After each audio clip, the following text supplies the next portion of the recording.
So I'm here with Mr. Riley Smith. He is the assistant manager here at the UPS store. This is the one located in the South College Shopping Center. Was it 2851 is the address? And he's going to tell us some interesting things that I actually did not know about this place. So I was talking to one of your associates who's doing a fantastic job, by the way. And she said that this is not actually a UPS store, but explain that to me. It is a UPS store, but we're just not part of UPS. Okay. So we're part of a franchise, and we are individually owned and operated. So each store has its own owner, or has a different owner and different staff, but we all have to follow the same kind of corporate rules. Okay.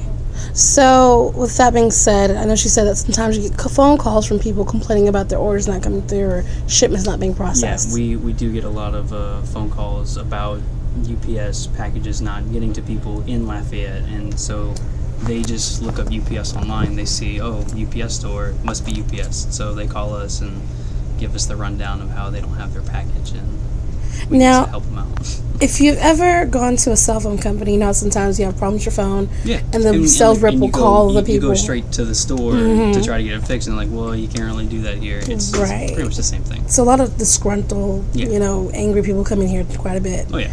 Wow. And we also do with like a lot of returns for like corporate stuff like AT&T. We do returns for that. We do returns for we had like a recall for some pots that were like made out of like silver or something like that.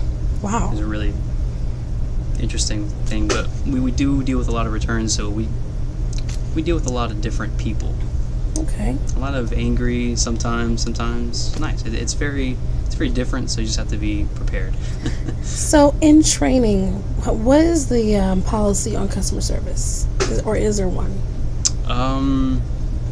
The UPS store, like they do, or they have their own training videos and training procedures, and they focus a lot on customer service, and that's something I like to kind of focus more towards. Is focus, like, have your transaction around the customer, not around. I mean, it does help to focus on the item that you're shipping. If it's something very valuable, has sentimental value, you want to explain to them the whole process so they feel comfortable with how we were taught to pack it, or not taught, but instructed, or stuff like that.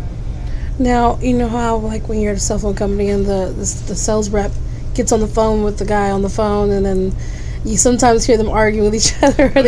Do you feel that? Have you ever had that happen to you? Oh, yes. I've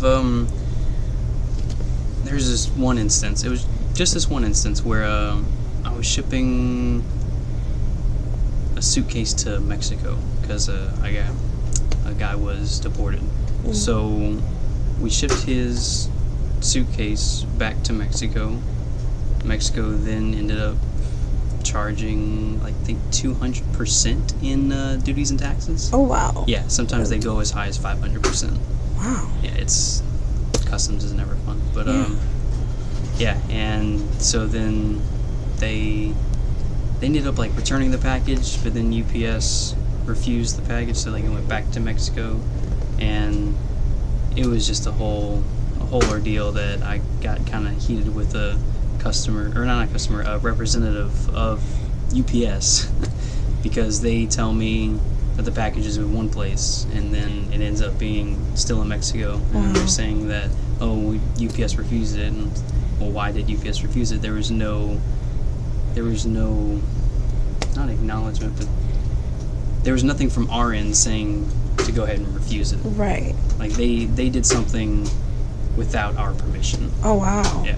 So that just kind of ticks me off. Were they attitudinal? Huh? Were they attitudinal, like really rude? No. They weren't? It was just, I was dealing with, well, the customer was there in front of me. So that kind of added pressure. Got me emotionally into it. And just after being transferred from like 4 to 5 different people, you just kind of have enough of it. And they understand that too. And felt bad for the one person that kind of blew up on. But so despite the situation, customer service was still pretty decent. Oh yeah, I mean they're always helpful, but every time you call, you get someone different, and the service just varies. Okay. So sometimes you just have to hang up and try again. Try again. Try to get someone nice. Yeah. Or someone that likes to help people. Have you heard of any complaints about this store or just UPS in general from customers?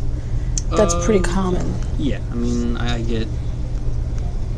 With this store in particular, I've had one complaint that we didn't help a lady out because we were closed. She was outside trying to drop off a package. It was after hours? Yeah, and we were counting down the registers, so we don't open our doors. That was one of those crazy complaints. Yeah. Really. We rarely get complaints at the store. I feel like our owner, he's been very adamant about treating customers first. Yeah. And he always ends up like either comping people the whole shipping, or if something happens that UPS won't reimburse them, he'll reimburse them. So he goes out of his way more than UPS does, and that's something that I kind of just look up to. It's a good push. That's fantastic. That was perfect.